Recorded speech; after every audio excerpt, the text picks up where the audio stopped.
Okay. Welcome, explorers, monks, large furry creatures, and disembodied alien voices not voiced by Ian McKellen yet. This is episode 323 of an Unearthly Podcast, the show where a bunch of idiots attempt to unravel the mysteries of Doctor Who by putting the episode of their choice this week under a microscope. Streaming live on the 25th of September 2019, and featuring the Abominable Snowmen, written by Mervyn Haseman and Henry Lincoln, and starring Patrick Troughton as the Doctor, Fraser Hines as Jamie, and Deborah Watling as Victoria. I am your host this season, Randy Ronson McCulloch, and with me on the panel tonight is our technical director, Mad Matt Winchell. You're the one that's struggling to figure out Doctor Who. I've already found out what it is. It's chaos. That's the universe. Tim the Enchanter Sheridan. Like flaming globes, Sigmund! Like flaming globes! Thomas Fireheart is not with us this week because he doesn't do telesnaps. And Bill Sylvia, the Men in Black, might have been here, but apparently watched the episode, and thus it's not.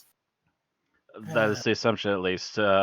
We'll see if he pops in late, but it really would help if he actually planned to watch these things ahead of time. I don't, but then again, I have a huge database of like every Doctor Who episode. At least for the missing ones, for sure, yeah. Well, that, and I've got freaking BritBox, so I can watch all the other episodes. Mm-hmm. And, of course, Amazon Prime for all the new Who. For now. So, how is people's weeks? Okay. I guess for the most part, it's been fine. I went through round 2 with the gout, kind of an aftershock. Not Round bad. 2, fight. I mean, it wasn't as bad as, the week before where I couldn't walk, but there was some pain in my foot while I was hobbling around. We put new tires on the car. Yay. Which, is in time for, the season to start finding winter, and we were getting close to eating it. Originally we were going to go to one place, but they wouldn't let us do a walk-in. They had told me over the phone they did. So we wound up taking it to Midas and got the Midas touch. Paying more for it. But they only had 3 of their low-level tires, so we got the next step up for the same price. I'm like, deal. And I can tell you that was an interesting drive home because putting brand new tires on that van of mine, completely different experience. What madness is this? I can't feel the road again. Other than that, it's been a quiet week. It's a bit cold. Mm-hmm. I've been getting used to my pill schedule again and getting used to regular meals, which is nice.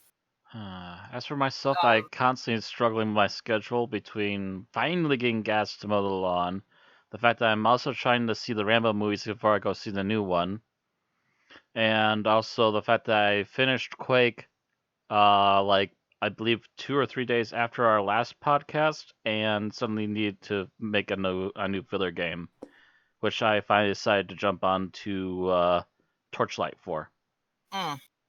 Oh, I did forget to mention something. Aaron and I tried a new restaurant. A new Chinese takeout place recommended by our friend Chris Hampton called Szechuan Garden. Does anybody here know anything about Szechuan cooking? Can't say I had to. None of you apparently watched Iron Chef. Oh, okay. The Iron Chef the original Iron Chef Japan, Chen Kenichi, was known as the Prince of Szechuan. Because his father, Chen Kenmin, brought Szechuan-style cooking to Japan. And the thing about it is they use a lot of hot, spicy peppers. Okay. And this is all Szechuan-style cooking. So, even your basic Chinese, like General Tso's chicken, that kind of stuff. And I had the Szechuan chicken. I'm just like, took 3 bites. I'm like, this isn't hot. Good though. Now tasting the fire. Oh Why God! can't I feel my lips? It's a subtle fire. Yeah, it was one of those sneak up behind and hit you with a hammer kind so, of burns. so Because I'm like, basically, the spice just kind of lingered there behind you, just waiting for you to get about 5 mouthfuls, and then just smacked you in the back with a ball-peen hammer. yep. And it's just like, ah. It was I worse regret because everything and nothing at the I same just time. suddenly discovered we were out of milk. And Aaron takes that time to try to talk to me about car insurance. I'm sitting here It's all I'm right. It's all sitting here right. with It's all my right. hand in the fridge looking for something to stuff into my mouth that won't make the burning worse. And she's like, oh, by the way, you don't want to leave the refrigerator door open.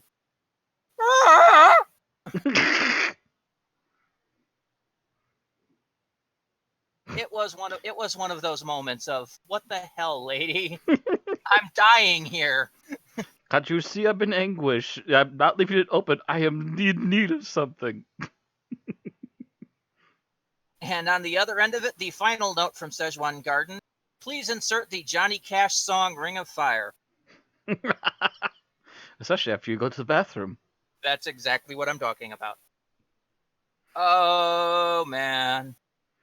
Uh, I finished and I just look at Aaron and went, I blew it up. I'm sorry. I'm trying to think of anything else of import happened to me this week. Not particularly. The biggest thing is going to be something I'll talk about later. Although I was surprised the fact that Szechuan Garden did not actually have rice. Interesting. Yeah, that if we ordered from there again, and that's still tempting, because although it's spicy, their General Tso's chicken is. I will have to pre-make rice. They also didn't have fortune cookies, which was surprising. That's all very strange. Well, fortune cookies are an entirely American invention. I was gonna say, I assume it's a mostly American invention, but it still got tied to Chinese and American food. Ouch! What? Somebody What happened? literally scratched their microphone. It might have been me. I was moving my head.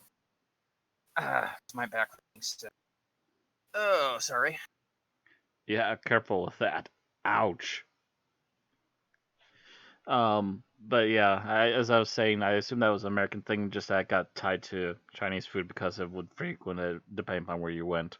Yep. Fortune cookies were invented in San Francisco. Oh. San Francisco. If you're going to San Francisco, eat a Chinese cookie because that's what they do in San Francisco. I'm sure there's more than that, but anyway. Eat the cookie, yeah. I forget where it was, but yeah. It was this I forget, but it was interesting. Learning up history of that kind of stuff. It was like the argument that Chris and I had over where chicken tikka masala comes from, because he swore it was made in India for the British invaders. And I'm like, no, it was made in Britain by the Indian immigrants. Kind of a reverse, but it was still from originally natively Indian people. Oh yeah, it was natively Indian people. It was just a matter of what soil was it on when they were they standing on when they made it. Mm-hmm. The difference of placement. Yep. Because my original, the original story I heard, which I believe is still closest to the truth, is the fact that the Indian immigrants that opened up Indian restaurants in Britain were having trouble selling tandoori chicken to people because Britons like sauce on their meat. So they made this yogurt marsala sauce, and that became chicken tikka masala. There you go. Kind of like how you have the different variations of pizza in America. Both came from Italian, but the major difference is what the Italians in New York and the Italians in Chicago decided to do. Yep. Not to mention the 5 places in Philadelphia that claim to have invented the cheesesteak. Mm-hmm. Yeah, the 5 different major stands in Philadelphia that believe they have the cheesesteak and all that stuff. Yeah. Mm-hmm. And there's a whole bunch of origin stories like that where stuff comes from that, people say no. I mean, there's 3 places that claim to have invented frozen custard. Hmm. Oddly enough, none of them were in Wisconsin, even though That's we've well, come to be known for it. that's yeah, that is a little bit weird. We still have cheese curds though, so. Cheese curds. Oh, by the way, the same place that we usually go for cheese curds, I went for string cheese this week. And actually, another thing I should have noted now that I thought of it. Oh my God, this is like the best string cheese I've ever had. Wonder if Hook's ever thought about making string. I don't know. I'll have to email him and ask. Hmm. Hook's is the place where I usually go for cheese. Ah. I've known the family for 30 years now. Oh, the mac and cheese place, yeah. What? You go to them for what now? Because you cut out partially. I've known them for 30 years because they had a booth at the farmers market. Oh, okay. And Farmers they're based market, out okay. of they're based out of Mineral Point. Mm. But they have some of the best cheddar cheese I've ever had, and some of the best blue cheese I've ever had. So and they've won international cheese contests for their cheese. There you which go. is why they have a little blue ribbon on their cheddar. On the cheddar. Yeah, apparently they make 25-year cheddar now. Ow. I like to think about that. Expensive as hell. Well, yeah, because you gotta store that shit for one. Yeah, you got to store that shit for a quarter of a century before you make a profit. But you make one hell of a profit, and the potency's gotta be up there. Yeah. Put tears in your eyes, man. So good, though. Anyway, we are running on a bit of a tangent, and we are a bit late tonight. Yeah, we are. I was about to move on, but you just beat you by just a bit, yeah. Anyway, on tonight's show is our news and birthdays, and yes, we have birthdays this week, as opposed to last week where we had none.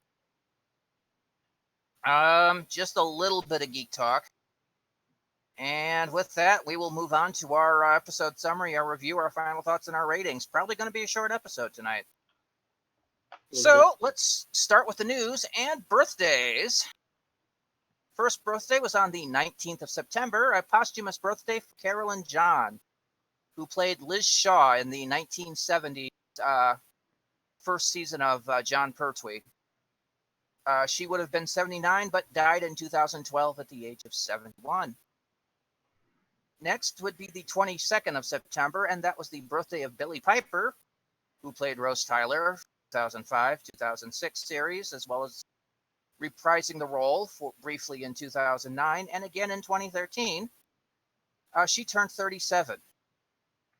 Okay. On the same day as the birthday of Fraser Hines, who plays Jamie, from 1967 to 69, and again reprised the role in 1985. He turned 75. And then yesterday, the 24th of September, saw the birthday of David Banks, who played the Cyber Leader from 1982 to 1988, better known as the voice of the Cybermen and the man who says, "Excellent." And there's 68. logic in what he says. He turned 68. Also on the same day, ironically, is the birthday of Maurice Colburn, who played Lytton in 2 serials in 1984 and 1985. The mercenary Lytton. Mm-hmm. Would have been 80, but died in 1989 at the age of 49. Oh no! Ouch. Yeah, he died only a couple years after the show came out. Mm-hmm. Within 5 years, 5-6 years. Got Was it the usual cause? That's what I'm wondering, because that's an extremely early death. Mm-hmm. Extremely And all early I and can extremely think of- sudden. sounds to me like it's the big C, unless he had a heart attack. Yeah, unless Which there is was something else. But there's no way that could have been natural. Either he had something bad going He had a on. heart attack. Yep. No, not the usual. Yeah, that was not your usual. He was apparently renovating a holiday home in France and just collapsed from a heart attack. Ooh, so he probably pushed himself too hard Mm-hmm. and didn't know better. He was in the BBC series Howard's Way at the time and had been in there for 4 years. And just while doing like a summer home in France, just boom, dead. It sucks. Oh, Your well. heart, one of those things you can't live without. Yeah. All Especially if right, you're pushing it too hard. Moving on to the news, there is no Series 12 news this week. I looked, I couldn't find anything. I think there are no deaths. There are no deaths. Nothing new with the cast and crew after, the big echo last week, so. Mm-hmm. Let's catch little things when they're out local, but then it quiets down again. So this takes us to the merchandise section and a little bit of clothing news, or accessory news, I guess would be a better term. Yes, clothing accessories. Merchandising. Lovarzi, the manufacturer of several official pieces of Doctor Who clothing items such as scarves, ties, and jumpers, has released a new Doctor Who bag through its Veroli subline. This bag is a laptop bag with soft outer shell, padded insides, and an attachable shoulder strap, which turns it into a messenger bag. There's an additional canvas loop on one side, meaning you can attach it to longer luggage handles for easy transportation. The zip features the Who insignia, and you'll find the seal of Rassilon, a key Gallifreyan symbol embroidered inside. It has padded pockets inside and out, including one specially made for a 15-inch laptop and a zipped outer compartment to store documents. It is available from lovarzi.co.uk, priced £39.99. I looked at this. I don't know if I like the design, the picture design that much. Yeah, I'm not totally sure on it either. But I like to also note, hey Bethesda, canvas isn't rare anymore. But if they had it actually look like the TARDIS, with the TARDIS windows instead of the little TARDIS outlines, and maybe I think it has windows, but it's hard to see. No, those are little TARDISes. Yeah, they're little TARDISes with TARDIS windows on them. No, I mean I would just you just want the whole thing just to be a TARDIS with a window. Yeah.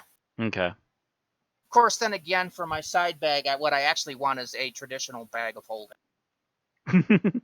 That's also true. That's what I want my carry-on to be. Sorry, Doctor Who, I have to go with D in this one. Thing is, you still can't pull a great axe out of it. No, but I'm not apt to carry around a great axe anyway. You never know. All right, so that's the only piece of news other than our normal Big Finish releases, and I will talk about those right now. This month's Torchwood release goes back to the early days of Toshiko Sato. When the fellow new recruit is killed, it's up to Toshiko to take his remains home and provide a funeral. But how is she going to cope? Torchwood, the visual, is available now, priced at $9.99 as a collector's edition CD or $7.99 on download. Those prices are in British pounds. Also out this month is another flashback Torchwood, this one to the last days of Torchwood 1. Tracy Ann Oberman and Gareth David Lloyd star in this 3-episode compilation, including Retirement Plan by Gareth David Lloyd, Locker 15 by Matt Fitton, and The Rockery by Tim Foley. Torchwood 1 The Latter Days is available now for £19.99 as collector's edition CD or £16.99 on download. And that's it for the news, ladies and gentlemen. Pretty much. Ta-da! All right. So there is a little bit of non-Who related news coming out of the CW. The Crisis of Infinite Earth special, of course, is getting all the press. Earlier, I think last week, they announced that Tom Welling, who was originally rumored to be in it and then was rumored not to be in it, is actually going to be in it. If you know who Tom Welling is, he played Clark Kent in the series Smallville, which basically makes Smallville part of the one of the 52 alternate universes in the CW Arrowverse. Okay. This week's news also is that Erica Durance has also signed on to play Lois Lane. She was the Lois Lane from Smallville. And Michael Rosenbaum, who played Lex Luthor on the series, was offered but decided to turn it down. I guess he's not over getting sick of the role, which is why he stopped playing it the last year and a half of Smallville. It did go for 10 seasons. And the thing about that, remember, Star Trek always did the rule of 7 seasons. Thereabouts. Well, yeah, unless it got canceled early, like Enterprise. Or, the original series. But Next Gen had 7 seasons, DS9 had 7, Voyager had 7. And the rule of that is that's enough that your actors don't wind up getting sick of it ahead of time. Unless you're Terry Farrell. And that's only because you got a better offer the last season. Anyway, I just wanted to announce that those new additions are going on, which is kind of that's going to be a major thing when it goes down. There's still rumors that Mark Hamill may be in it, but no con. Yeah, nothing for sure. We're not gonna know anything for sure for quite a while yet. Yep. We also don't know how big of a role some of these people have, so because it's a freaking huge cast. Yeah.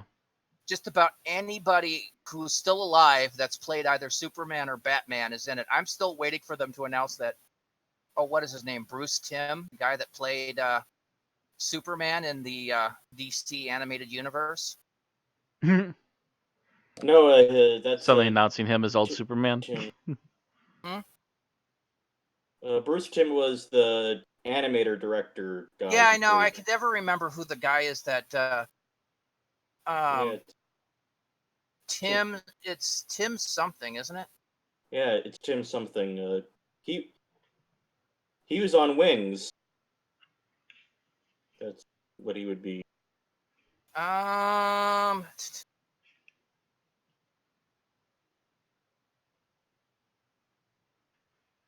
Not remember played that, and apparently it was not the same guy, and it was George Newbern in Justice. I'm sorry.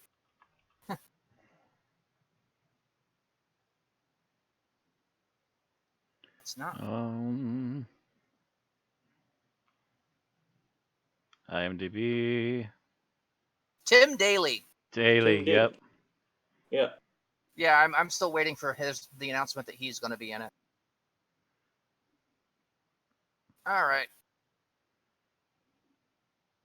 Anyway, now we're up to our Geek Talk section. And I think Matt had a little bit to talk about. Yes, I appear to be the only person here with a topic. So, as I mentioned earlier briefly, I did finish a game this week, and that game would be the original Quake. There is a bit of a plot. I'm trying to remember some of the names off the top of my head, but one of the things I would mention that I beat on normal, and there's only 3 difficulties. One of the kind of cool things about starting up Quake and picking a difficulty is there's actually 3 different teleportation gateways sitting right in front of you.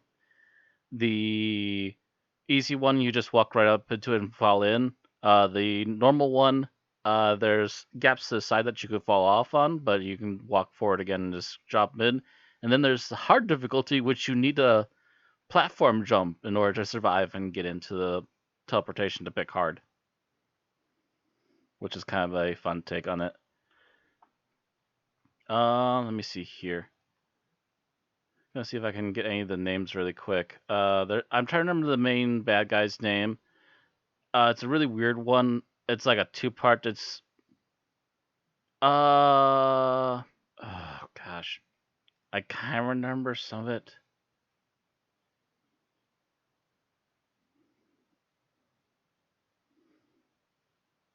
Okay, Shub. The main villain's name is Shub. I'm trying to pronounce that last name. Nugoroth. Um, Essentially, it's supposed to be some sort of big end of the world demon from another plane of That's existence. one of the great old ones. Ah, okay.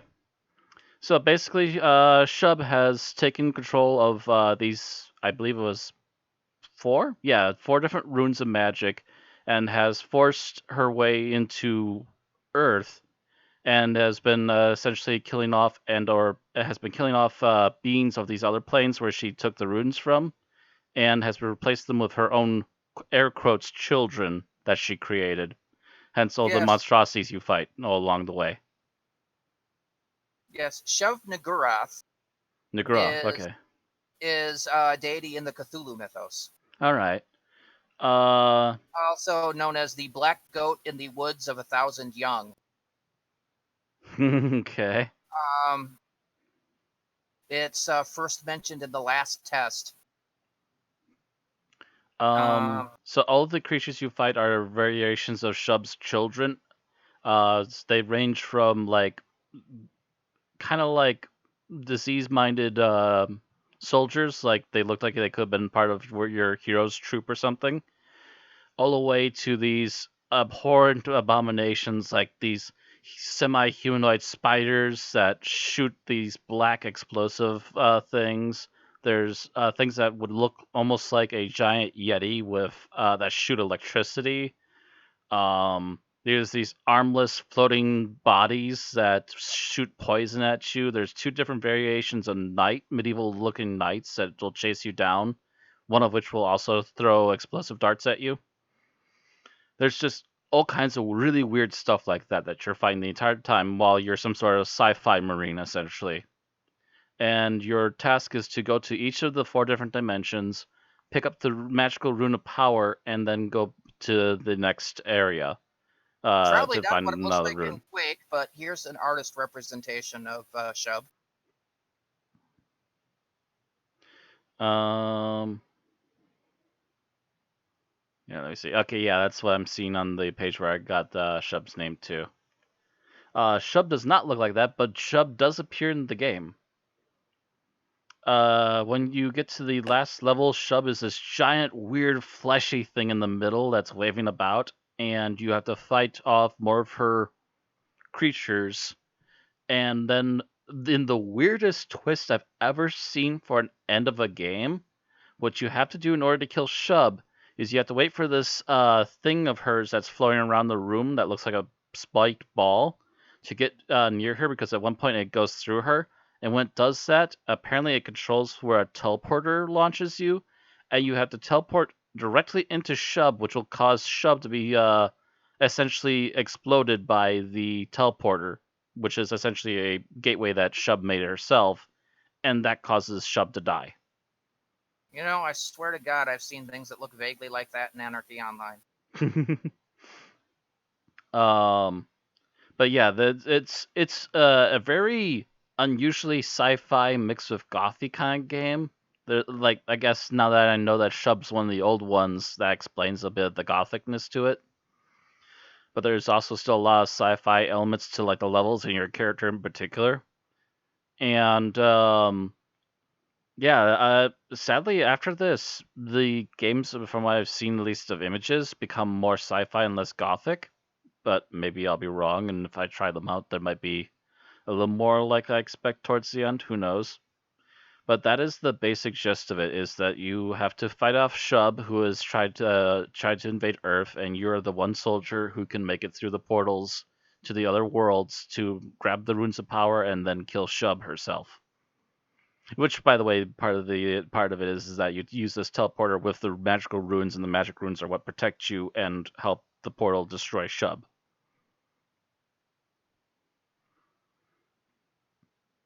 Um, I will say that the game was at least difficult enough that I didn't get through a few levels here and there without dying. And especially in the later levels, they get a lot more difficult as they throw some explosive, nasty monsters at you. But overall, the game was pretty fun, and I wouldn't mind going for part 2 sometime soon. Which I believe, there's 4 Quake games now in the main series.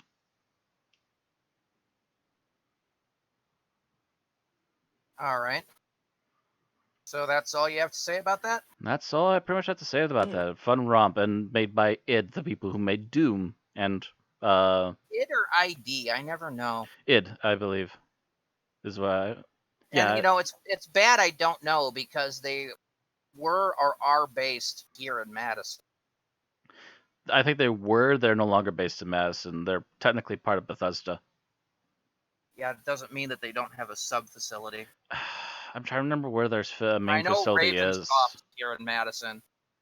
Yeah, Ravensoft is still here in Madison. I'm trying to remember where it moved off to. I want to say it might have been Texas. Yep, Richard, Texas. Yep.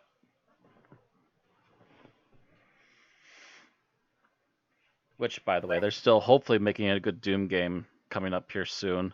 Please don't mess this up. Bethesda needs a good hand-me-down right now. I know they were based up here for a while back in the original days. I don't know about that. I don't think so. It was only Raven. No, they had an office up here.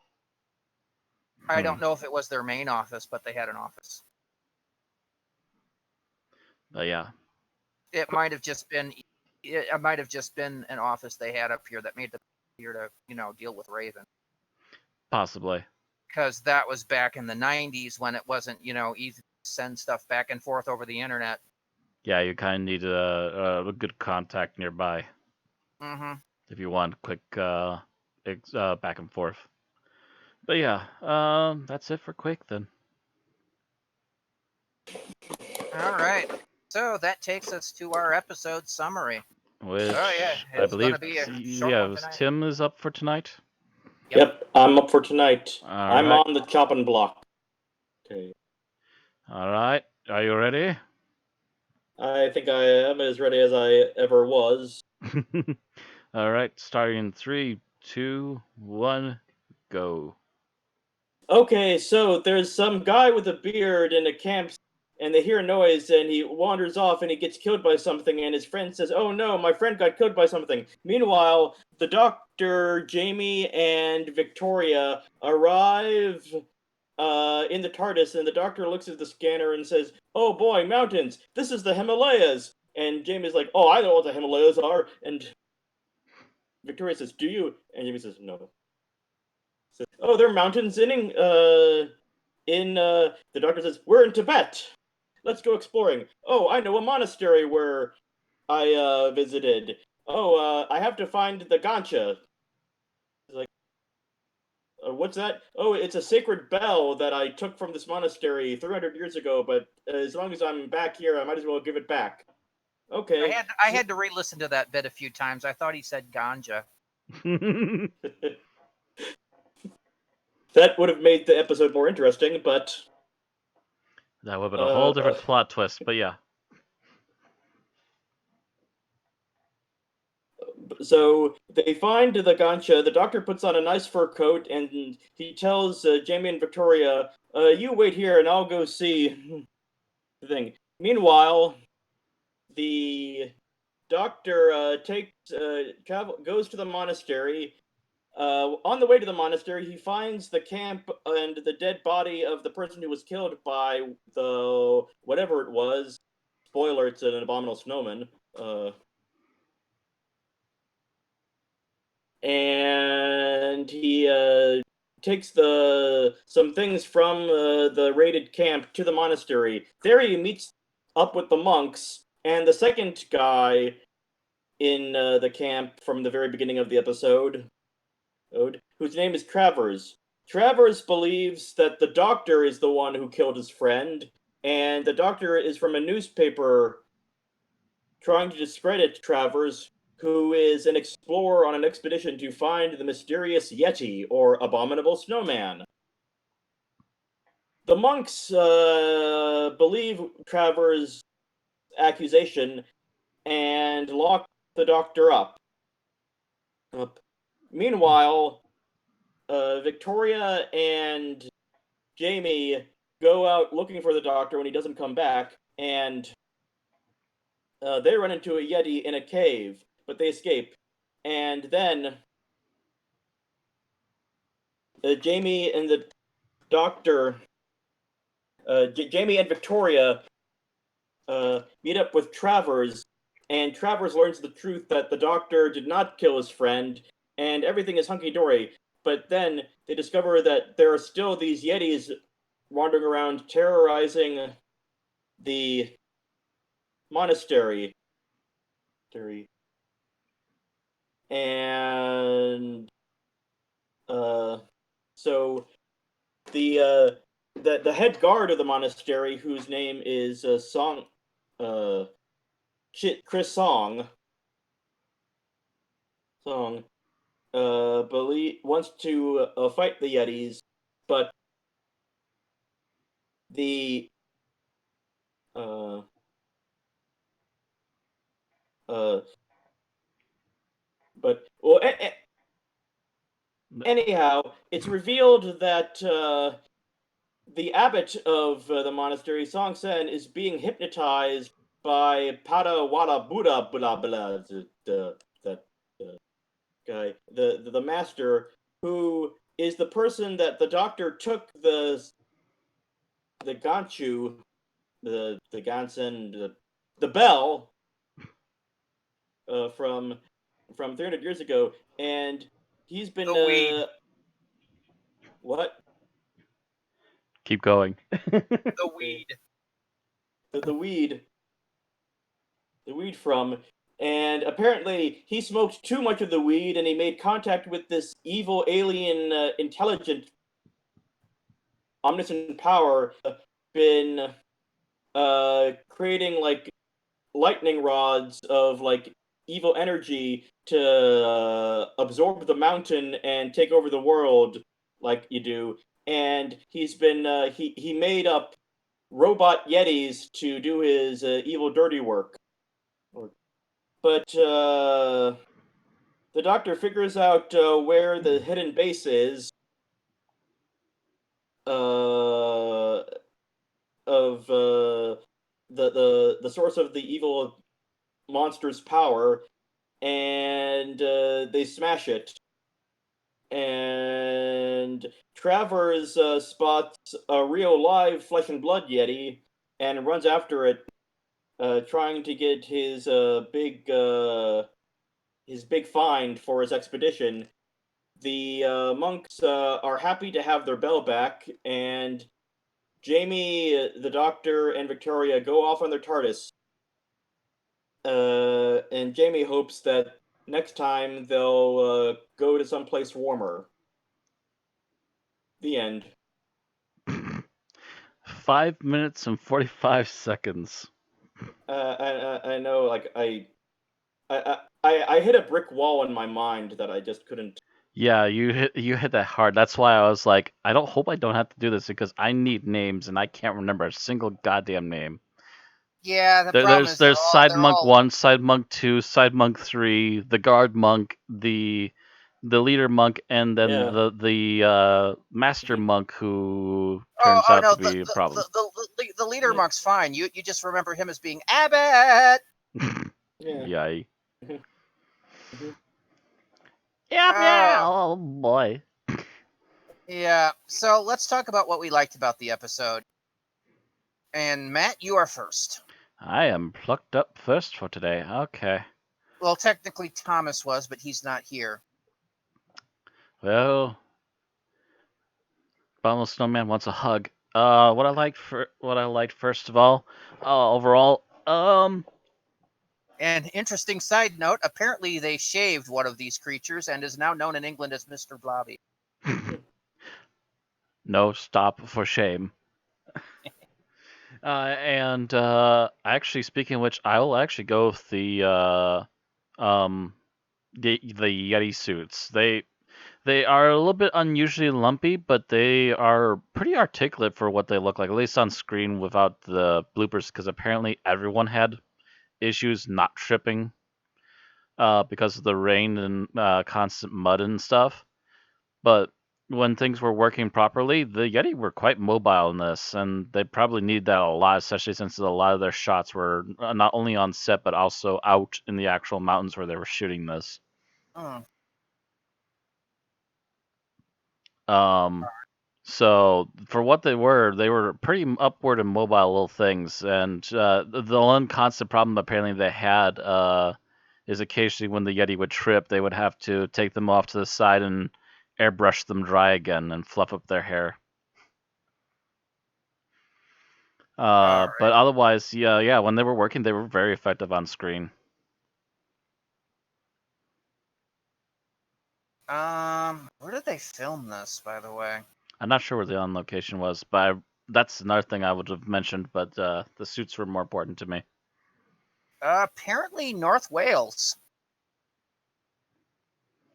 I mean, all of the set pieces, all of the like the monastery stuff was all done in studio. Mm-hmm. But apparently the location they used to film was Nant Francon Pass in Gwynedd, North Wales, and that was where they filmed as the Himalayas.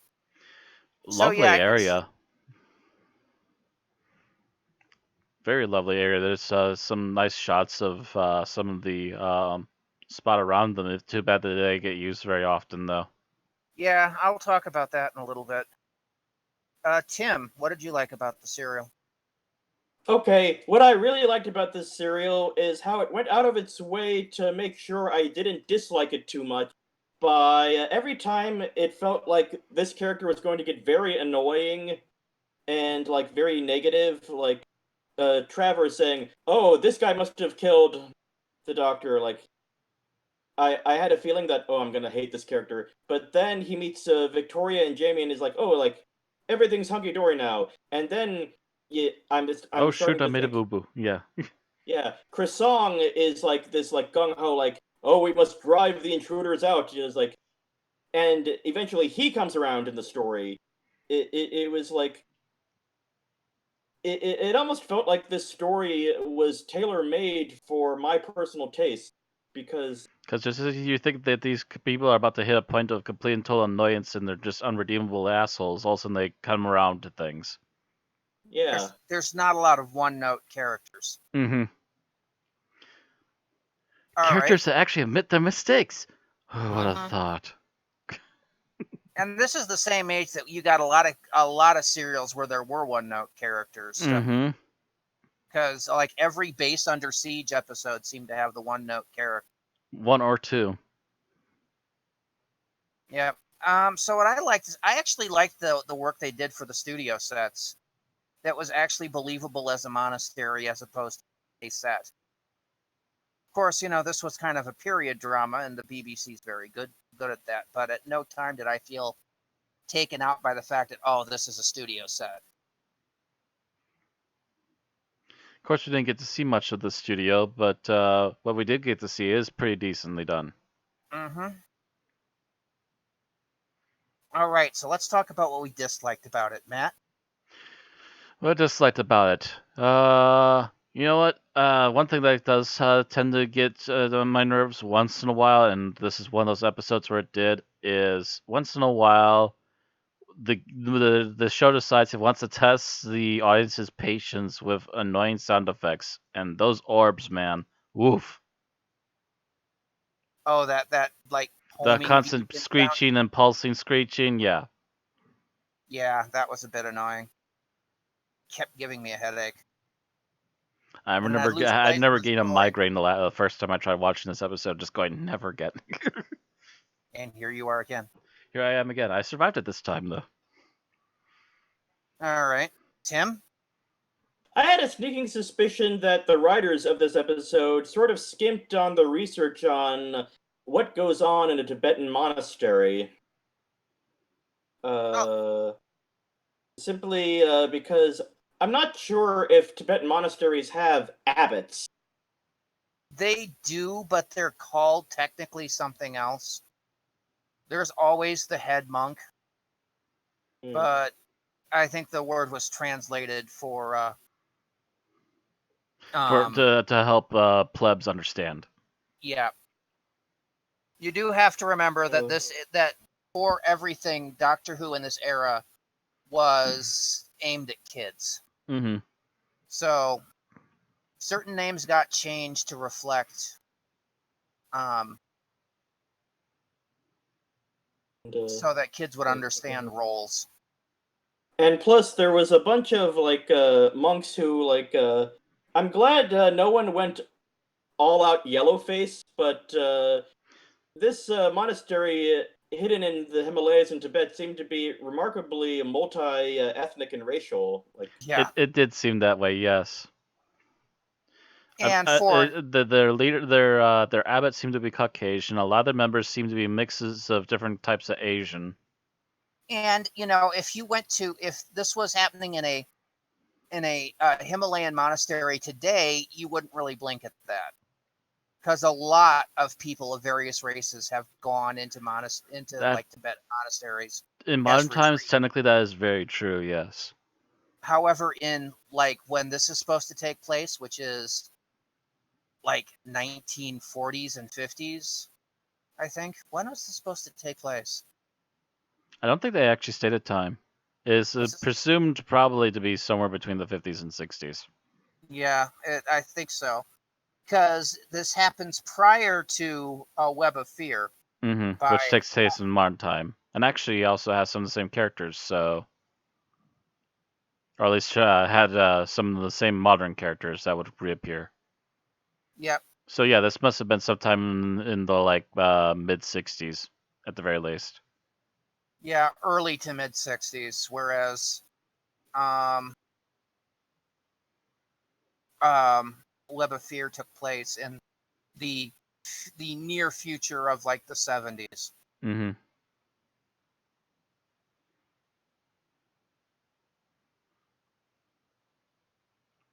Trying to figure out if TARDIS Data Core has a listing of when this was. I'm pretty sure there's nothing official. Yeah, but they can but usually the Data Core can, figure out. Give an estimate. Yeah, based on other information on when something happened. I want to say it has to be sometime in probably the early to mid 60s. 1935s. 35s. Wow. Yeah, 1935, because it was 20 years later or 30 years later, something like that. They basically took the time frame from the Web of Time and how many years it had been since they seen Professor Travers. Oh. And backdated. That's right. They super aged him when they brought him back, didn't he? Yeah, something like that. Okay. Anyway. Yeah, that would make a little bit of sense. So 1930s Tibet should not have been really multicultural. Because there's a chance that there might have been, but not as much as it would be now. Yeah. All right. So what I disliked about the serial was what Matt liked about the serial, and that's the Yeti suits. Because they basically look like big furry peanuts. See, it didn't look that bad much, at least in the live footage, but when we get to those CGs in particular. They look like pears. And they kind of jiggled when they moved. Yeah, it was jiggly, fuzzy peanuts with features.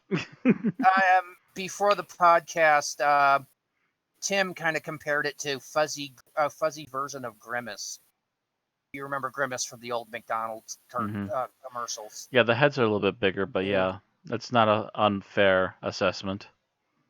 And I, of course, have compared it to Mr. Blobby, which also is not an unfair assessment. Either way, it looks like not an animal that would actually exist. Because something that big and unwieldy would never be able to survive in the Himalayas. Unless they're frickin' magic. Because they would get eaten a lot. Unless they are as strong as they say they are. Even then. And even then, it's questionable. Yep. Something that lumpy and slow would have been caught by now. So that bothered me. The other thing that bothered me was the fact that for the Himalayas, it looked awfully green. There's actually a reason for that, by the way. The fact that it was filming in Wales? Filming in Wales was not actually the issue. The issue was they had the least prepared for weather streak all of a sudden when they decided to film. They were filming this in the middle of winter, by the way, and when they went out to film this, all of a sudden they hit a hot streak and it just rained. Literally, the snow was going to be self-served, and it just didn't happen. It is really beautiful country. The area where they shoot, yeah. It's a wonderful, lovely area, and it's supposed to be snow that time of year, and they had an unlucky streak of just pure rain, so all the snow went away. Look at that. I just posted a picture to the chat. This is literally the same location that was used for filming. Matter of fact, let me pull this out for the stream, and I'll share it with you guys in a moment.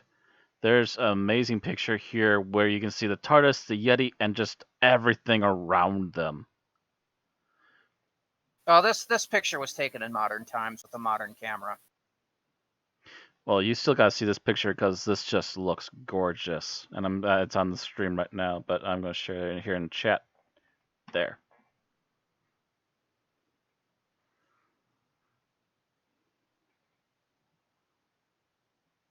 Like, it's just huge and amazing looking. Yet there's one of those big freaking suits. Mm-hmm. But just look at all that.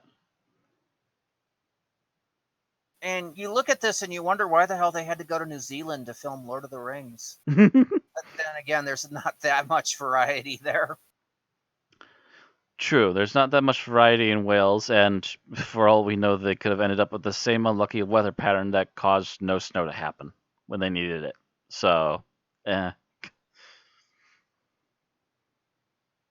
But it just looked like, there's like trees and shrubs, and you're supposed to be in the mountains in the Himalayas. Supposed to be ice and snow. So yeah, that did bother me. But yeah, if they had a weather pattern that they couldn't stop the them. weather pattern just literally fought them tooth and nail, and they couldn't do anything about it. That's why they had to move filming from Mad Max Fury Road from Australia to Africa. Yeah, that's why that movie almost didn't get made, because all of a sudden the big desert they were going to film in, all of a sudden everything's green. Oh, fuck my life. Green and flowers. Mm-hmm. And you don't want flowers in your Mad Max apocalypse. That would be a little fucked up. Not unless things have, for some reason, oddly start turning back around for the world, in which case I'm still tilting my head. All right. So, favorite scene? Matt. Oh, gosh. You know what? I found this scene amusing. All of a sudden, at the very end of the episode, they're about to get in the TARDIS when they see something move, and they're like, oh no, not a freaking Yeti? How's that moving? All of a sudden, Travis just goes, oh wait, no, it's a real one. I'd stay with you guys, but I need to get going. Catch you all later, and runs off. All right. Tim? Okay, my favorite scene is when Victoria and Tonmi are talking, and Victoria describes the Doctor as a man who travels in time, and Tonmi takes this to mean that the Doctor is one of those persons who has achieved enlightenment and can leave his body. I think it's an interesting take on, how, like, other people and absorb, what they see from the Doctor, and, like, how they take it. Sort of like how Jamie just has adopted this attitude of, like, just go with it, man, I don't think he so much believes that the Doctor found enlightenment so much as he understands what the Doctor can achieve. And understands that somehow he has found a means to achieve it one way or another. Yeah. All right.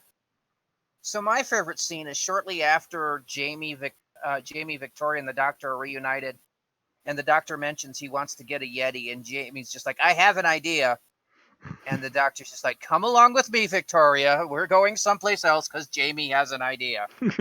Oh, no. We're walking away from this one, Jamie. You go ahead and do your idea. We'll be over here. Way over here.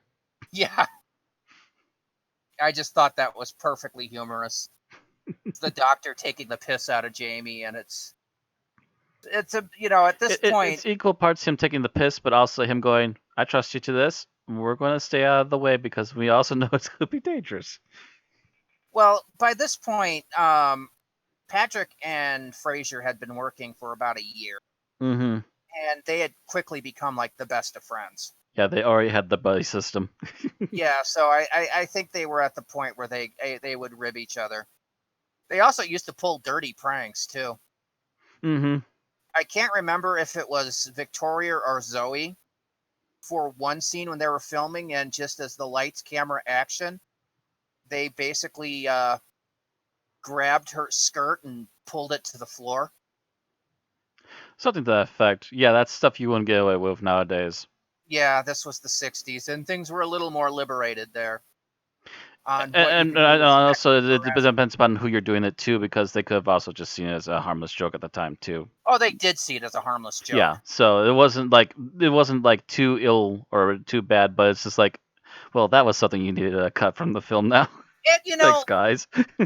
it's also, every now and then filming will get too tense and actors will have to do something weird Mm-hmm. to just get it Well, out of their system. especially poor Patrick, because he was on just such a tight schedule Oh God, he during this burnt point so in the bad. show. Yeah, he burnt so badly. That was the whole reason they restructured how Doctor Who was filmed after Patrick left, Mm-hmm. because they didn't want another Doctor burning out because of the grueling schedule where you got 2 weeks off a year, and every week after that you're filming, and what you're filming is usually going on air the following week.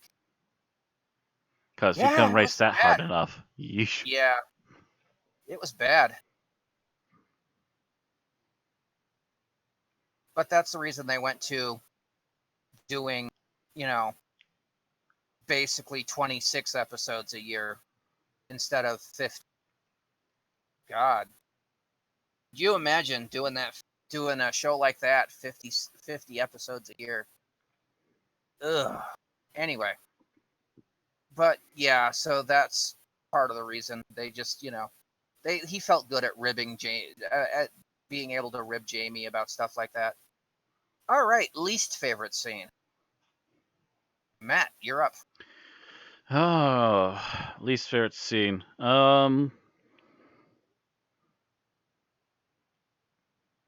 Oh gosh, I'm trying to think of which one I want to go with. Um, I think I'm gonna go with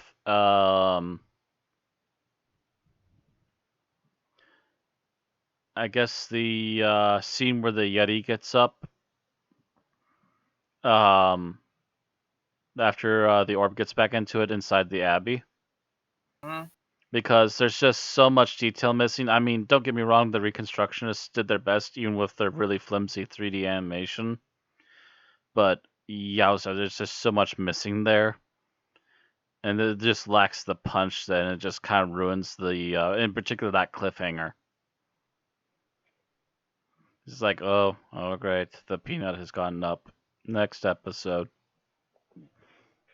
All right. Tim?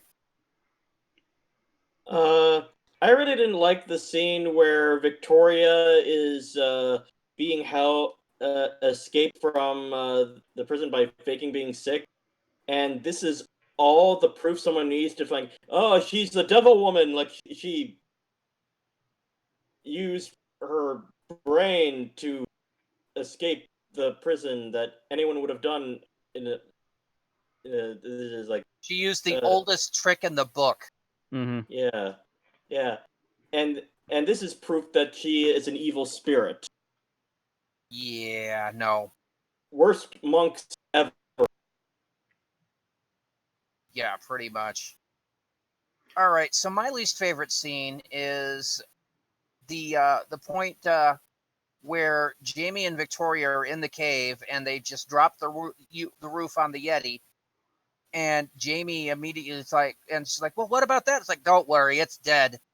And immediately the hand starts moving. I'm like, "Oh God, that was so predictable." That is so cliche, guys. Well, nowadays it would be cliche because they started beating that horse to death in like 1970s and 80s slasher films. They didn't really have that very often back in the 60s. Yes, but I could smell it about to happen. I still feel that it It was. is true that they slapped it on a little too hard just before completely heel turning. Mm-hmm. And the fact that it was just had to have to have Jamie saying, "Oh, don't worry, it's dead." I mean, it's like he didn't even bother to look. He's just dismissing it out of hand. No, bad Jamie. Anyway, so that's my least favorite scene. We are down to final thoughts. Gonna be a short one tonight, guys. That's fine. Matt. Happens. So, final thoughts. I'm gonna start closing tabs actually. So I think this is a pretty decently done story. There seems to be some unevenness here and there, but it's like little things compared to what could be going wrong. There's some annoying sound effects, but thankfully they aren't as long-lived as they could be and as they would frequently get in some other more experimental episodes. The costumes aren't perfect for the Yeti, but they're at least serviceable and useful for a 1960s episode like this. Um, the sets are good. The location was great, although they had some bad luck with the location. And a lot of the characters were pretty well done for the most part, to be honest. Main crew especially were likable and interesting throughout, and kept me going despite some very big lacking issues with the problems we would keep heading into again with this one for missing video. But otherwise, fairly decent, I thought. All right, you done? Yep. Tim? Well, it was a shame that this was one of the episodes with missing footage, but they did the best they could, I think. The characters were surprisingly well written and rounded the time period. I loved Patrick Troughton in this episode. The one thing I thought what was kind of disappointing was the lack of any real solid explanation of what this thing alien creature was, how it came to the monastery, and just like what exactly was its goals and objectives in doing any of this. We all I got was that it's an evil thing that must be stopped. But uh, Jamie, Doctor, and Victoria were carried this episode in spite of all its little flaws, but it was a good episode overall, I think. All right. Are you done? I'm done. All right. Yeah, this looked like it would have been a decent episode had it been complete. I mean, yeah, I thought the monsters were a little campy with their big, like, hippie legs. And I mean, hippie as in they had hips, not, 60s flower power. Um, The big white hips, yes. um, but, the sets looked good. The location filming looked nice, although a little inappropriate for the location due to the hot streak. The actors were decent, although a little bit too racially diverse for the time period. And um, the writing seemed to be on the ball, but due to the loss of out of 5 of the 6 episodes, I found this one kind of hard to pay attention to because a lot of the scenes seem to be more visual than audio, Mm-hmm. and that kind of caused it to kind of trance me out. Plus, of course, the special effects. The special effects kept giving me a headache. So, uh, as it stands now, this is definitely now a below par episode, just because of the lack of visuals. All right. Speaking of which, let's go to ratings. And Matt, you are first. You said you're below par? Yeah, just because of the lack of visuals. Ouch. I'm gonna say that this was about a 3.5 for me. I All actually right. enjoyed this a lot better than my first attempt. Tim? I'll agree with Matt and give this 3.5. I am going to have to be the downer and give it a 2.5. Oof. I'm sorry, but the headache and the fact that it was causing me to lose attention for some of it, meant I kept losing the scene, which, Yeah, and never I would helped. agree with you that that's a possibility for some people, but I remember that happening to me the first time, but watching it this time, I had an amazingly better time of it. Mm. Maybe it's just one of those ones you have to try to go through a couple times and then it starts to get to you. I don't know. Anyway, with you two giving it a positive above midline and me giving it a negative, it rounds up to a 3.2. So just above average. Yep. Which means that if we can get those episodes back either animated or elsewise, we could probably push that quite quickly higher. Yep. But as it stands now, it is on par. It is coming in at number 246 of 312 things reviewed. It is on par with Arc of Infinity, Robot, The Pandorica Opens, The Big Bang, Time Lash, The Highlanders, The Daleks' Master Plan. It is better than The Did you Rings hear of a that, Tim? Cotton, It's Time Lash. Oh boy. Rings of a Cotton, Cold War, Asylum of the Daleks, Invasion of the Dinosaurs, Survival, Planet of Fire, and Sea Devils, but it is not as good as Stones of Blood, The Massacre, Modern Undead, Evil of the Daleks, In the Forest of the Night. Wow. Planet of the Daleks. Yep, there we go. 246 out of 312. That's all we have to say about the Abominable Snowmen. Alrighty. With that being said, it's time for me to send you all off with our last little title card here. So thank you all very much for watching. If you enjoy our shows, you can catch us on YouTube at Unearthly Podcast. You can catch us on Twitch at Unearthly Podcast. You can find us on our social media at Twitter at Unearthly Pod and Facebook at Unearthly Podcast. And if you do so enjoy our shows and want to give us a penny or two, or at least $1, I suppose, depending on your local limits, you can check us out at Patreon at Unearthly Podcast. All right, next week we have one final entry in The Ugly. We go from the Himalayas to the depths of space in The Space Pirates, written by Robert Holmes, and starring Patrick Troughton as the Doctor, Fraser Hines as Jamie, and Wendy Padbury as Zoe. We'll see you next week for our final telesnap review. Yar har fiddly dee, being a pirate's okay with me. Bye bye.